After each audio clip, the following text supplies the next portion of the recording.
كما soo horjeednay dhexda teknoolajiyada isticmaalka teknoolajiyada laakiin waxaan rabnaa inaynu wax walbo balance aan ka dhigno isku dheelitirno. We recognize that health and well-being is influenced by different dimensions of well-being. There's physical, mental, social, emotional, and cognitive well-being. All of these are influenced by technology and how we use technology. marka cidda inta shay ee halka meesha ku sawiran waa waxyaalaha saameynta weyn ee u keenaya qofka bini'aadamka maskaxdiisa iyo jirkiisa. marka cidda waxyaalaha ugu horeeya waxa qofka uu saameynayso macnaha physicalkiisa, qofka hadduu iska fadhiyo, mentalkiisa, maskaxdiisa, socialka qofku wuxuu noqonayaa inuu guriyaamo dadka dhan ka baxo. macnaha saameynta ku yeelanaysa emotional waxyaalaha hadda sheegaysa qofkii is xirayo ama caburayo macnaha emotional oo cognitive waxa waa fahamka waa maskaxda oo qofka fikrad cusub inay maskaxdiisa kusoo dhaliso mataqaanaa qaabka uu fikirayo. The information we're sharing with you comes from the research and comes from conversations that we have with young people, with educators, teachers, and with parents like you. marka macluumaadka iyo hadda warbixinta rabnaa in la wadaagno ma aha waxaan waxyaalo la sameeyay cilmi baaris la sameeyay waayo dadka idinka camalaan la hadalnay saameynta ciyal ku leedahay macallimiintaynu wax wareysanaa dhahnay saameynta ku leedahay marka wax la soo baaray oo la soo cilmi baaris waa dhahdaa mataqaanaa ma wax ay afkooda ka sheegayaan iska sheegayaan wax aqoon u leeyihiin. We're really glad you are here. It shows you are really concerned. We hope you can bring what you hear into conversations with your community. marka cidda waan ku faraxsanahay inaad imaadaan aad ka soo qayb gashaan tana waxay tusinaysaa inaad danaynaysaan carruurtiina inay arrintan khatar ay leedahay si hadhow waxaad halkan ka faa'iidaana aad dadka kale aad ula qaybsan kartaan. And you shared how childhood has changed. And you see on the screen pictures that show how pervasive, how technology is so much a part of our ecosystem, our world.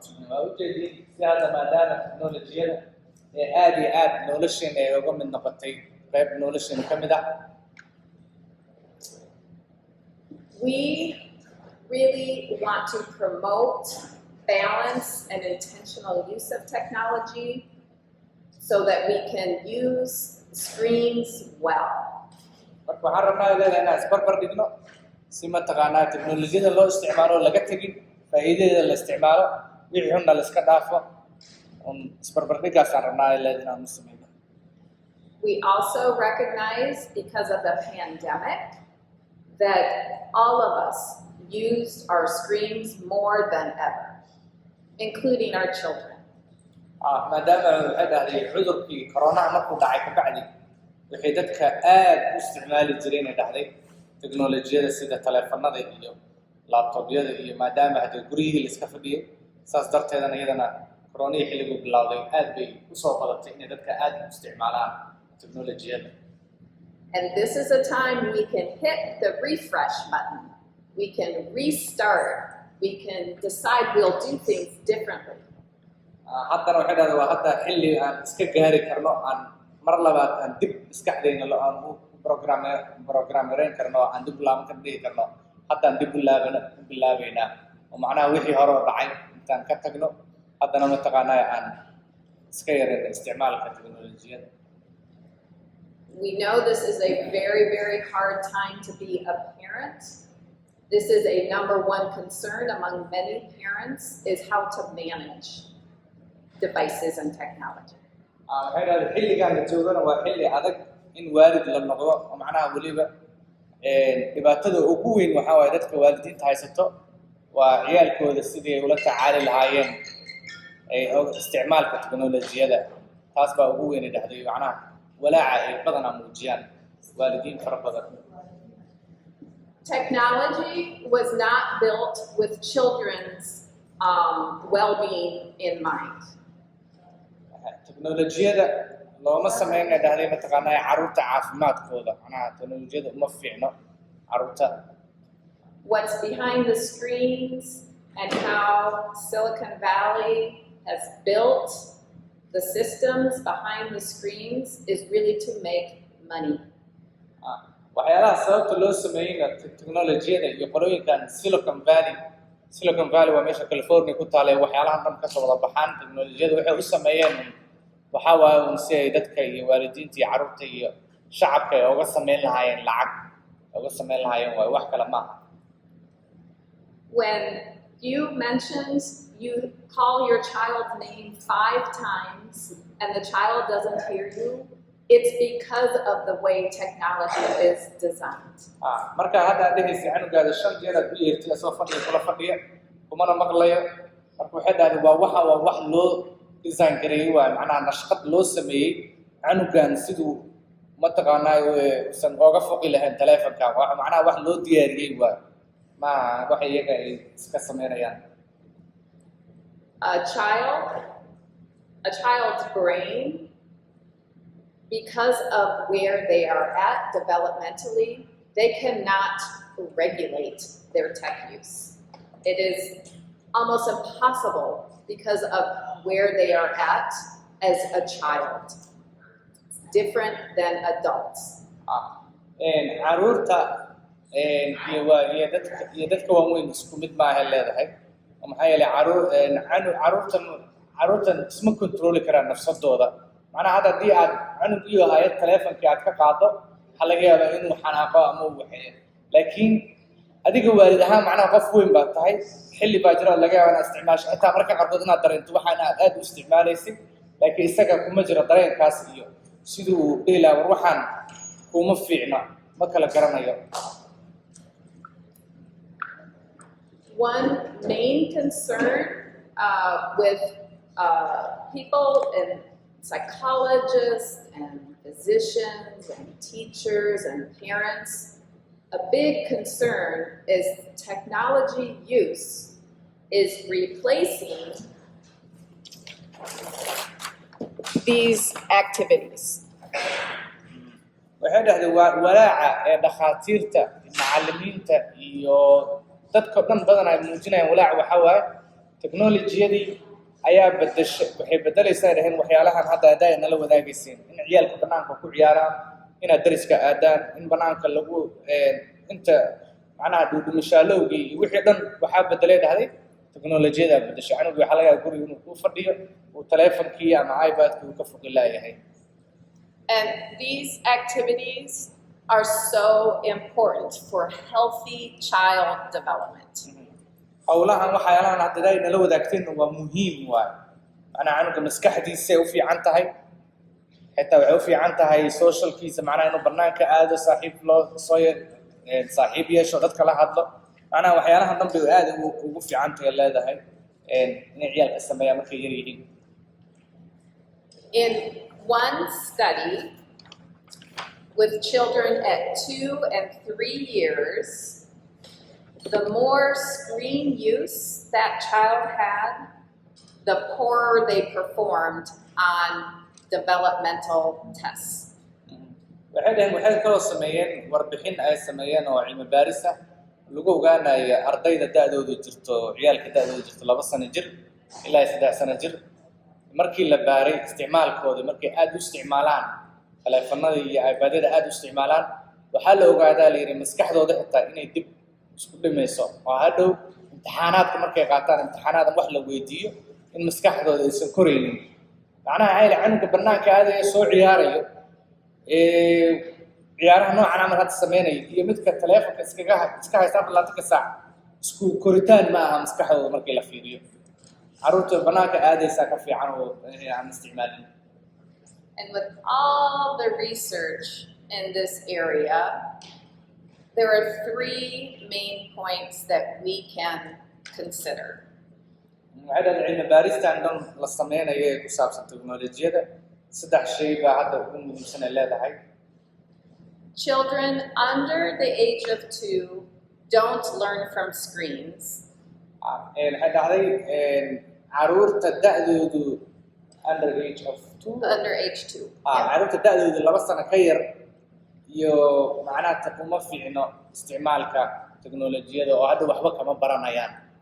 As well as they learn from live interaction with their parents and their siblings. marka ciyaalka da'dooda 2 sano ka yar 2 sano iyo wixii ka yarba waxaa fiican waalidka inuu wax ka bartaan ama saaxiibka ama dhalinyarada ama caruurta kale la ciyaaraan oo wanaagsan intii loo dhiibi lahaa.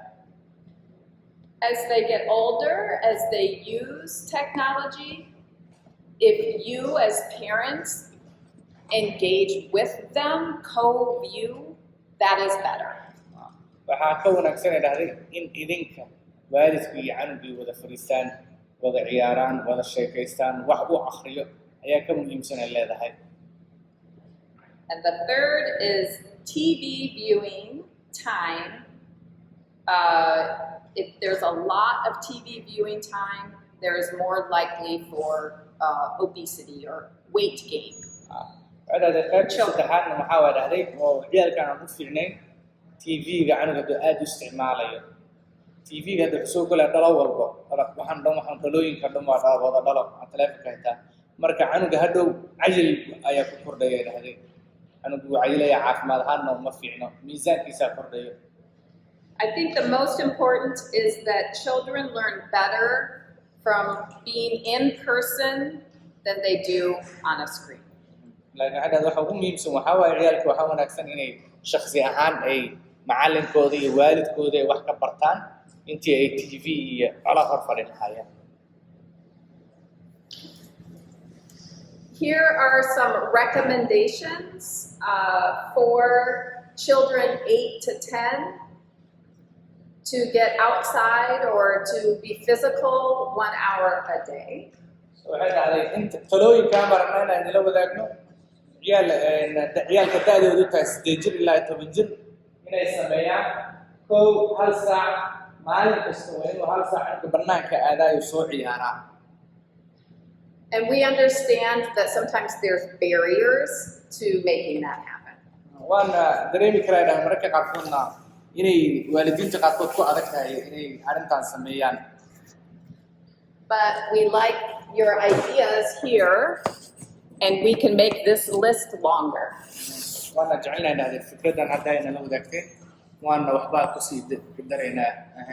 waxaa laga yaabaa hadda halka saac ay leedahay hadda xalaa markaa qaarkood inuu baraf jiro canuga banaanka aad ugu diri karin. waxaa laga yaabaa hadda sidii hore ma aha annaga aan banaanka aadi jirno iska soo ciyaari jirno fasaxi ma ahee hadda canugaada uu banaanka dhahda kusoo ciyaar beenooba ninnan qof kale ku dhaho caddaana inuu wacabo oo boolis lagu waco khatartaasay leedahay taasay ka wadaa macnaha ya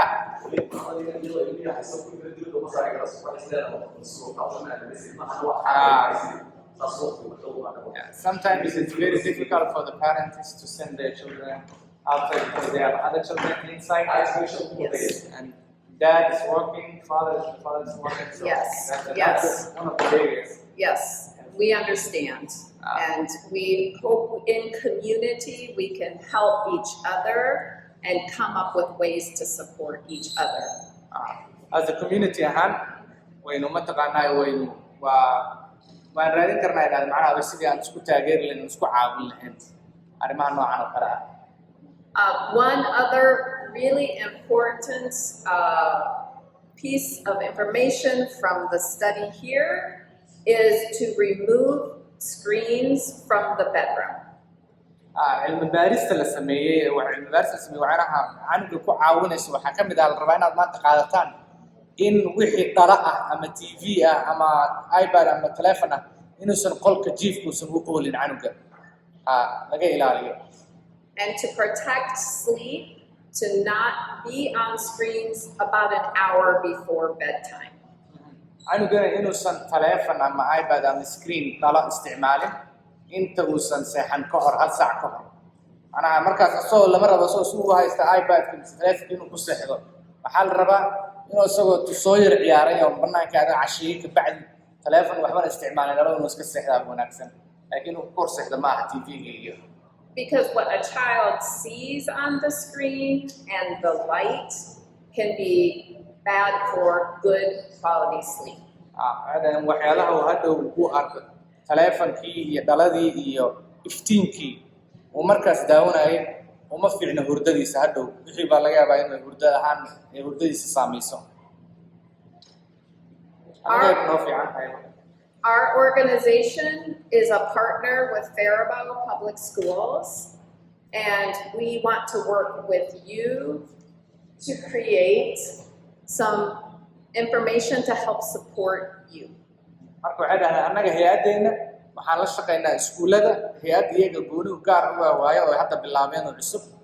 Marka waxay dhahdaan iskuulada Faribault aan la shaqeynaa wixii aan waalidiinta ku caawin lahayn ayaynu mar walba idin diyaarinaynaa. And this handout is based in what we know is important for screening well, protecting sleep, playing, encouraging playing or encouraging time one-on-one or with your family, movement, and socialization. Marka hadda afartan shay meesha ku sawiran in canuga sariir qolka jiifkiisa laga ilaaliyo taleefanka iyo TV-ga iyo waxyaalahaas la geeyay in canugii lagu dhiirigeliyo inuu banaanka aado ama saaxiibkiisa ama walaalkiisa ama toy ha ku ciyaaraan wax kale ha sameeyo ama soo ordo marka taas lagu dhiirigeliyo banaanka sameeyaan inay ardayda kale ciyaalka kale saaxiibada la ciyaaraan macnaha markii labada qof aad wada sheekeysanaysaan wax weyn bay dhalinaysaa laakiin mar walba haddii aan taleefankayga dul saarana taleefankayga isticmaalayo dhibkeeda ay leedahay hadda muqaayadaha qaarkood taleefana markii muqaayadaha la galayo waxa dadka familada taleefanada waa laga qaadaa aliya taleefanada inta dhiga la yiraahdaa wada cunteeyo wada sheekaysta. So Bashir, this slide is if there are technology issues. Last time I was here, parents said that school-issued iPads cause problems at home. Yes. And how can I shut those down? So this is what the technology person at the district said for them to call the building with their concerns around technology, or if they get stuck on technology, that the school provides resources and people for them to talk to about their concerns. So markaas waxaan dhahdeen ciyaalkii aan aqoonin sidaan ugu control lahayn iyo sidaan taleefanka uga xiri lahayn iyo iPad-kii arrimo noocaas baad muujiseen oo walaacaas ah marka haddii aad doonaysaan arrinkaas lacalaha haddii canugaada aad rabtid inaad ama iPad-ka ka hadlaysan yahay ama aad rabtid inaad waxyaalo kale u galgalayo ama uusan si khaldan u isticmaalayo waxaad samayn kartaa kow iskuulkaad soo wici kartaa waxaad samayn kartaa ama annagaana soo wici kartaa Bashiir aniga aad soo wici kartaa ama qof kale Soomaali meelaha kala joogo aad wacaysan la xiriiraysan leedahay arrintan baa haysato canugii iPad-ka si khaldan buu isticmaalaa. And it's really important if you are concerned about the technology use as it relates to school that you use your voices to share with the school leaders. mar walba codkiina isticmaala oo dhaha mataqaanaa dhibaatadan bayna haysataa laga dhaafo sidaan mar walba hadlay leedahay.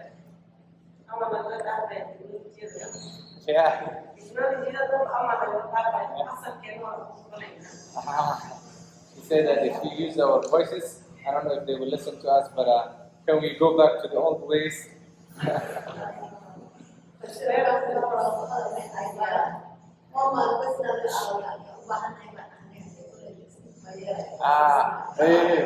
Yeah.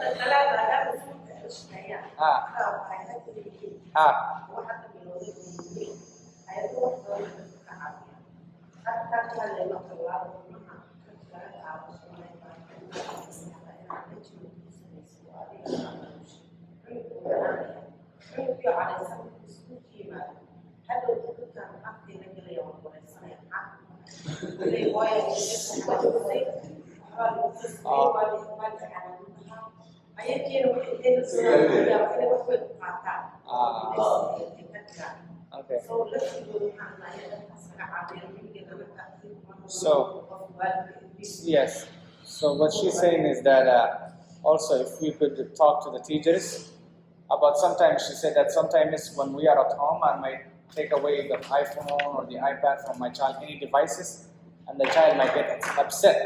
So he comes to school and he's upset because of what happened at home. Then he shares that with the teacher. Then the teacher thinks like something else happened at home. Now they have to investigate. Now I don't want to get in trouble. Parents, they say like, oh, you know what?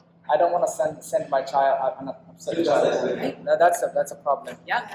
Yeah. Oh, thank you for sharing that.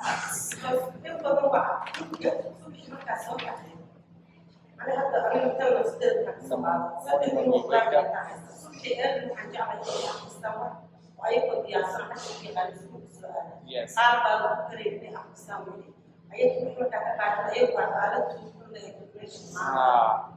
So in the morning, I encourage my children to read or do something, other activities. But if you take away all the devices, then they are so upset, and they're like different. They have a different mood. So that's why we're very concerned about it. Yes. Also too.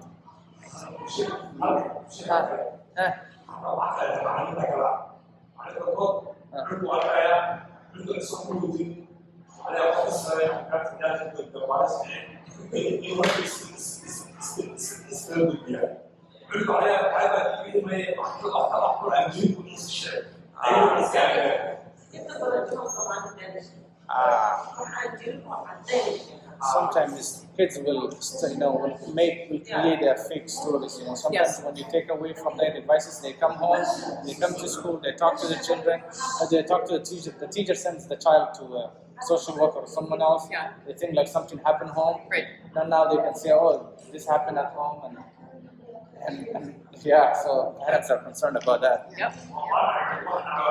It's something that I have seen it myself. Like I said, that's something that happened to me. We can. So yeah, so it's something that happens always, and it will happen. So they're struggling to control the management. Yes. So what you are feeling, I think every parent in America feels. So you have some additional challenges than I do as a parent in America, but this is a challenge we all deeply feel. One of the things, I'll pause. Go ahead. No, waa dhib idin haysta ilaa waa fahanteen marka waxay leedahay saa idinku wax idin haysta annagana way in haystaan idinka laakiin naga sii dib badan ay leedahay dhibkiina idinka naga sii dib badan ay leedahay. Tish. No.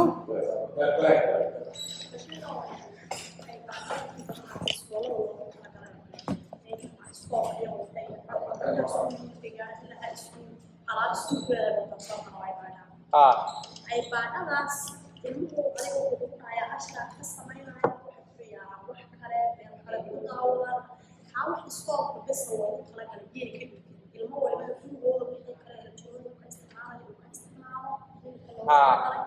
kanna maadaama iskoolku leeyahay wixii iskoolku uu u fudaado wixii kalena ay ku daawanayaan malaga No, she's asking if the technology devices, all the iPads that the kids bring from middle school or high school, if they could just use for educational purposes. Now sometimes they go somewhere else and they watch other stuff. We don't know. That's why we're struggling.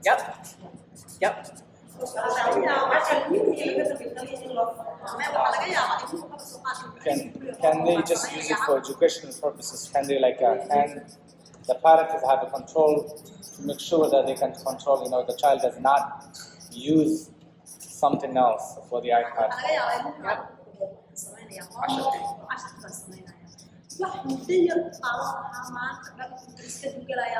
Sometimes they say, oh, I'm doing my homework, I'm doing a lesson, but then they go somewhere else. Then it's something that takes on a little time, but they have the excuses, oh, I'm doing my homework, and then it takes forever. Right. So they still,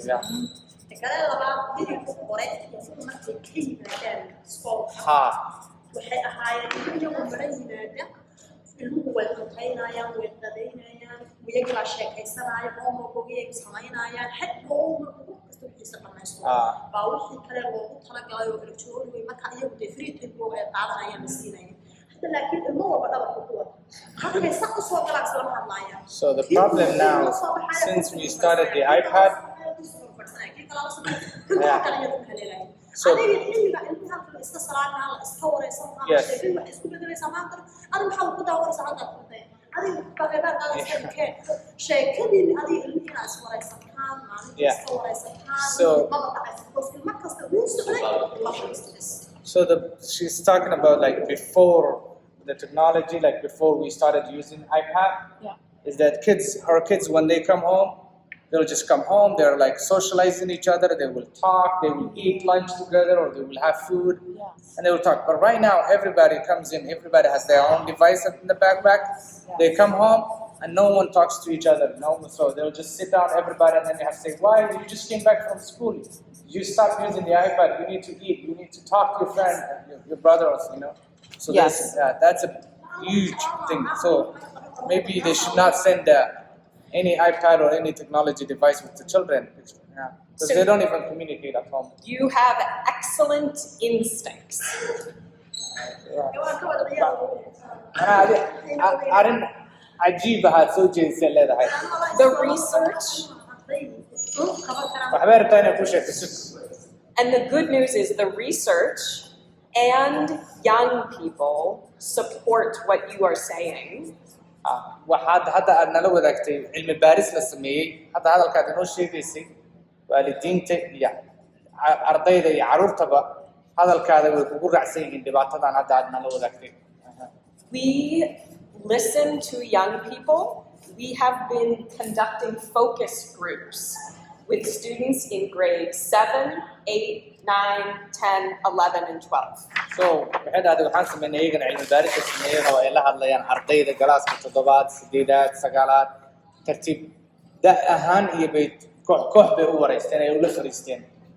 Students tell us, we are aware this is a problem. ardayda waxay noo sheegaan waxay dhahaan arintan dhibba in haystay dhahaan iyaga inoo sheegay xitaa iyaga laftooda inoo sheegay.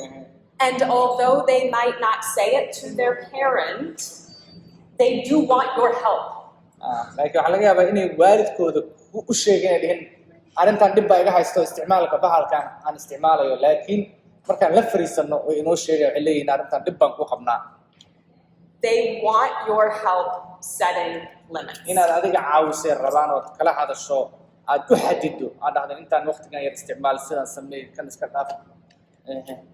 And the way we set limits depends on how old the child is.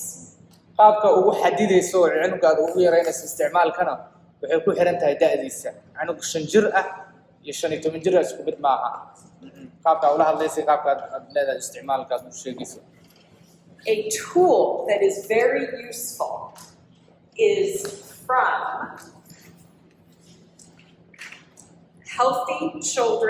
healthychildren.org. So this is what it looks like up there. It's a bit hard to see. This is the American Academy of Pediatrics.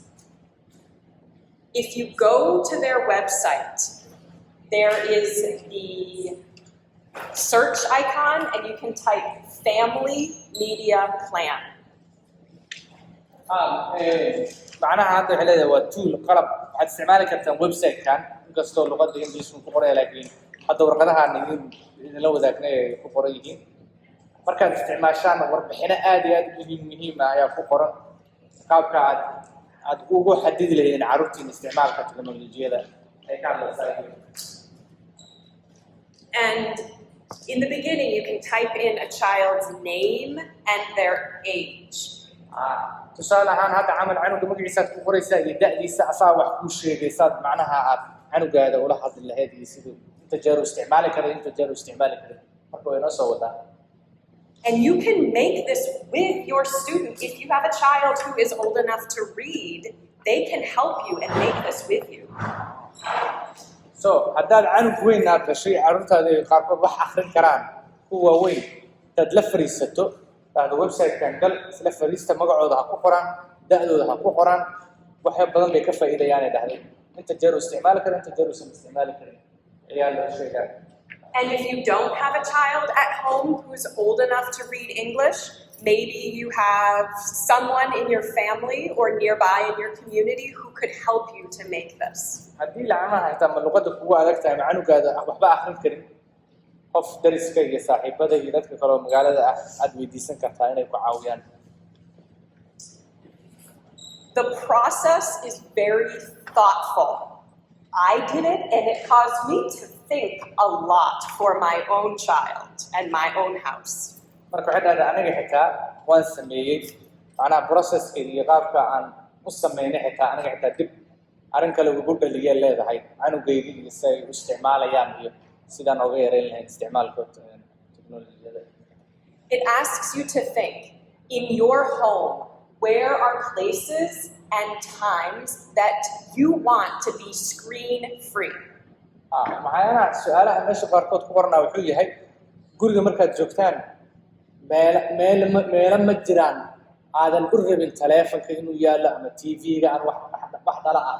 anaa su'aalaha noocaas camal ay ku jiraan ay dhahday. tusaalahaan meelaha qaarkood meesha lagu qadaynayo marka inuu TV hor yaallo markaad qadaynaysa inaad wada cuntaysaan baa fiican. fadhigana waa gooni TV-ga meel kale gooni ha yaal laakiin qadadii iyo jikada uma fiicno. For example, you were saying your children come home after school. That is a screen-free time in your house. And you can make that a family practice. hadda camal saad hadda arrintaad nala wadaagaysa camal marka waxaad dhihi kartaa carruurtaada aad leedahay markaad ka imaadaan iskuulka wax iPad iyo telephone iyo la isticmaali karo ma jira aad leedahay ilaa laga qadeeyo la wada sheekaysto kabacdi wax laga shaqeeyo markaas kabacdi baa la isticmaali karaa noocaas camal aad leedahay aad sameynayso. And initially, your children might say, I don't like this, you're so mean, I hate this is a terrible idea. waxaa laga yaabaa canugaada inuu kula dagaalo ku dhaho waxa ma jecli ma taqaanaayo waxa ma fiicno uu ooyaa laga yaabaa leeda ma taqaanaayo. And you can say that you are following best practices of research. marka waxaad ku leedahay arrintan waa arrin cilmi baaris ah oo la soo ogaaday caafimaadkaada uma fiicno aad leedahay xilliga markaad iskuulka ka imaado iska dhigba halkan aan wada qadayno aan wada sheekaysano sida adiguun waalid ahaan waxa laydima sheegaya. And you are a parent doing this out of love. You are doing this because you love your children. maxaa yeelay waxaad arrintan u samaynaysaa carruurtaada waad jeceshahay waxaad qofkaad jeceshahay unbaa wax wanaagsan la wadaagaysaa.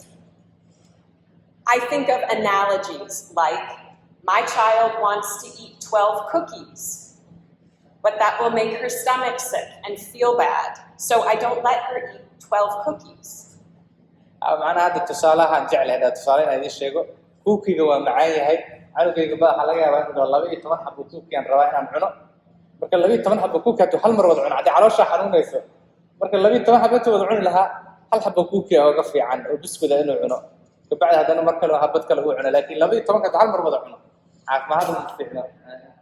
And because she's 7, I give her a little bit of choice. Do you want 1 cookie or 2 cookies?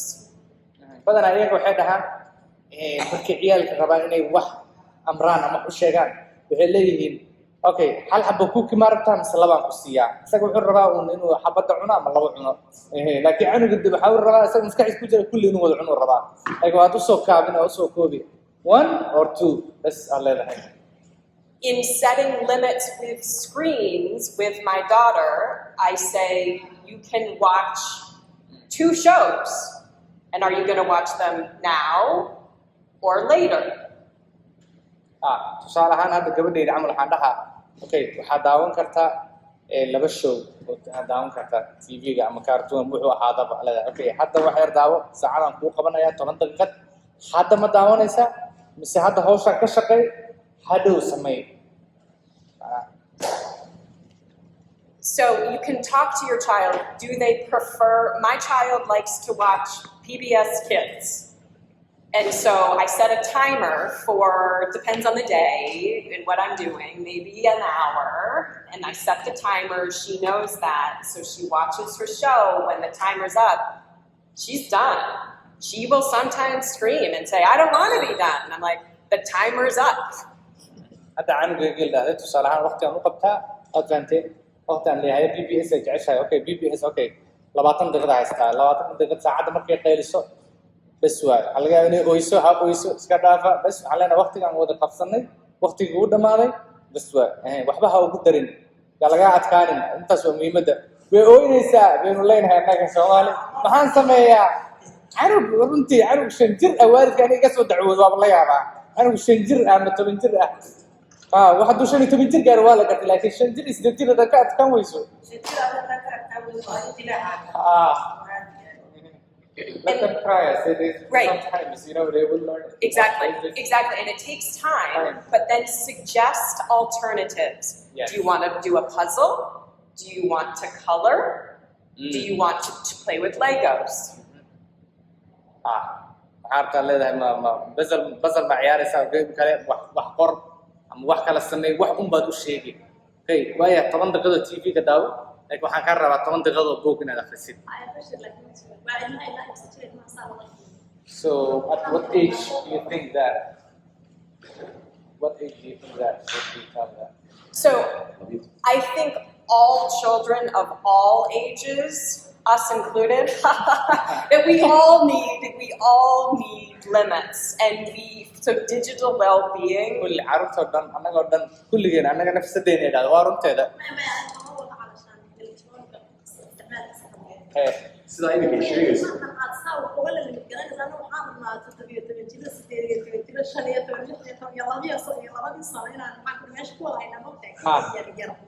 dib ma laha waa ku soo qoray waxaan ku wada garanaysaa hadda ku kula ka tirsanaysaa hadaad doonto maanta waa ku goynaysaa waa ku dhigid ama nolosha ku goynaysaa aan kala iska doorsan aniga kuwa xambaarsan sheegaya waa ku mid ah high school marka ay xambaarsan Allah ka xadiya laakiin hadalkan iyo waxaan ku dhahay asaas aniga waxaan sheegay oo ku ah school ayagu laftooda waxayna doodo ku jirto marka xidhan soo may canuga adaa dhashay adaa og annaga nafsadeena xitaa had say sheegaysay macnaha saad ula tacaari lahayd ula hadda lahayd ma waa ogna inaad samaysid iyada waa hadda wax talo waa ogna in la sameeyo qof walba sameeyo macnaha way tala bixin waayo alada saad u sameyn lahayd sidaan u sameey annaga nafsadeena hadda camal okay waxa laga yaabaa hal saac inaan YouTube iskaga jiray marka waa inaan dhaho okay hadda hal saac ku jiro waa inaan hal saac oo kale aan quraan akhristo 2 juz quraan أنا نفسي أنا وشيء أوكي أنا حتى سيدهيسي أنا نفسي هذا حتى أبغى أنا هذا أنا أساسا أسبوع هذا من اللي هذا أنا قلت توني تدبجر كيس دي تدبجر كم هاي سكول فيه من سكول مكوي يماله وحلا هذا هاي بارسو أي بيت كوت وحلا هذا أوكي حتى أنا أديك ولا فريسني ما هذا وجكده كوجر أنا جكده كقيل أساسا أنا مالك الجو مركا لا فريست اللي هذا حتى كذا ما هذا وأنا هو رسوي هذا كتاعي أنا كود جريني laga yaabaa inuu ku dhibo kuwa adkaada dhala warkuwan waa ku wareer hadhiin marka dhahdo jecel yahay yaas leeyahay waa ka marka alada hooyo marka aan ka imaado iskuulka buuga iska dhig amina iPad isticmaalin waxaan isticmaalin fariiso la qaday ama biicad xitaa naso ama buug akhri bas ka bacdi soo qaado 5 daqiiqo 10 daqiiqo ama 10 dugsiga diyaarso laakiin inta marka iskuulka saas uga timaado ilaa ilaa gaaray 4 استعمالين مركو اسو استعمال اركان كقاد دوا رفاد waa ogahay waa culus tahay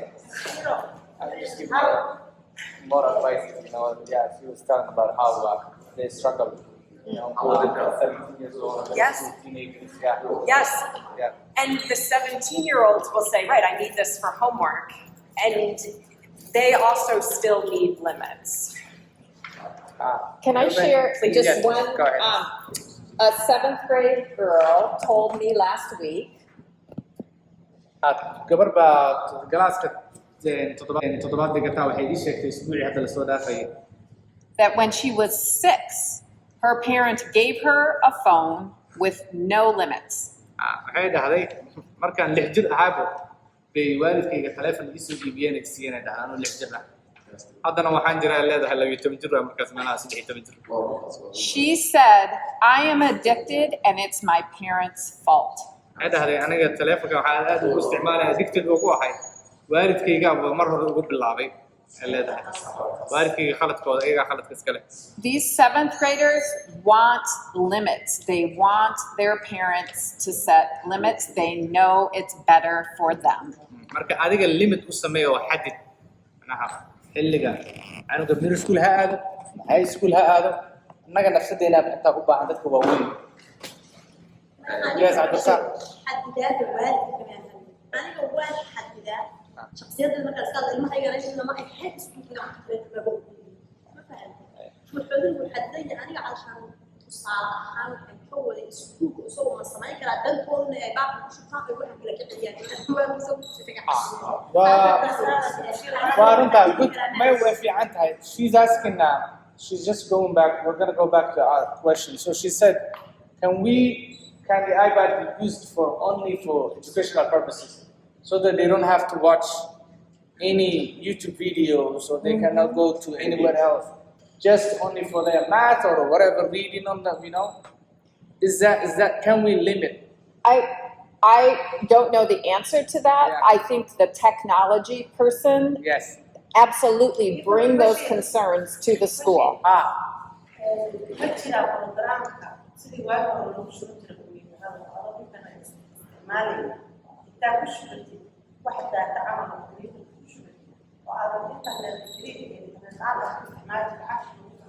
والله hadda iyaga waxay leeyihiin su'aalahan hadda aad weydiinaysaa su'aalo waxa waa iyagana ka jawaabi karin marka hadaayi meesha waxaa ku qoran inay dhahdeen su'aalaha noocan haddaad rabtaan hadda anaga camalka la soo xiriirtaan ama qofka hadduu canugaad mid iskuul aado la hadashaan aad leeyi kartaan aad weydiin kartaan kuwa teknolojiyada hadda ninka meesha imaanaya waxaan sameynaya ayaa ku fiican oo la joojin kara camal way laga yaabaa iyaga hadda waxayna barayaan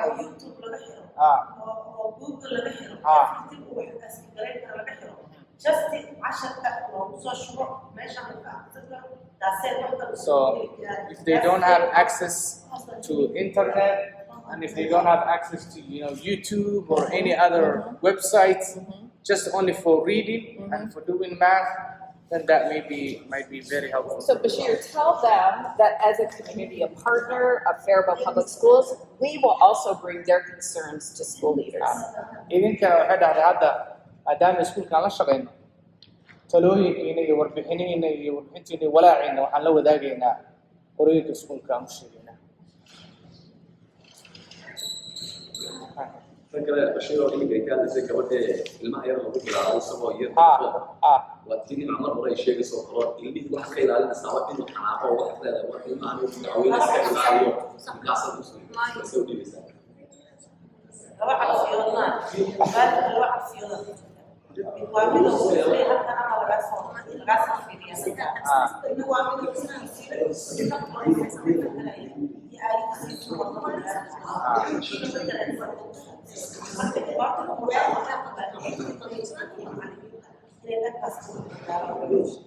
what they're saying is like we have to educate the parents.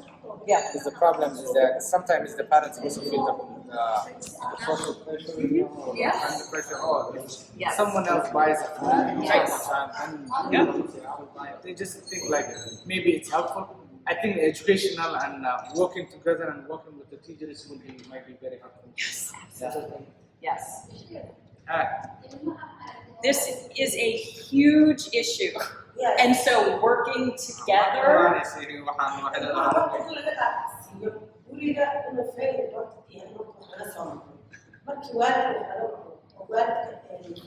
Yes. I know. After school, I don't know what to school. Annaga iskuulada waxa lagu bari jiray waalidkaaga baari fal waalidkaaga dhageyso waalidkaaga ixtiraam. I don't know if we teach that stuff in the school. Like in Africa or in our culture in Islam, parents are very important. And when we teach children, we taught children to obey parents, listen to your parents, respect your parents.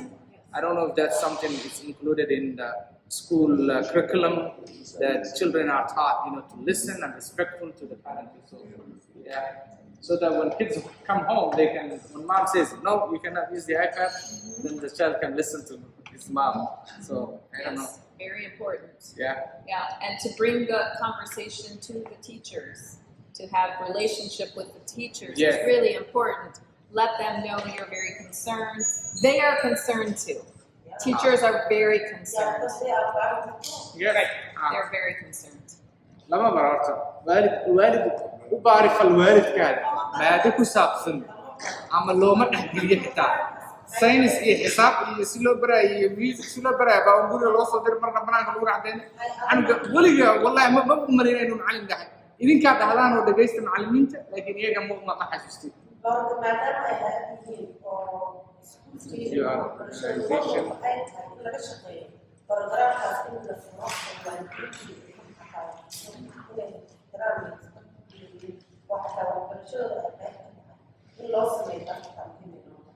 waalidka la baro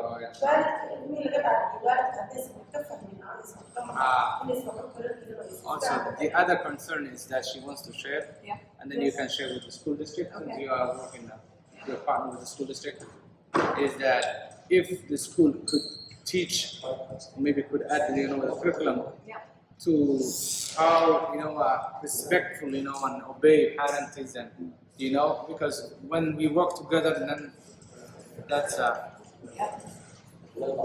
very helpful, yeah. Because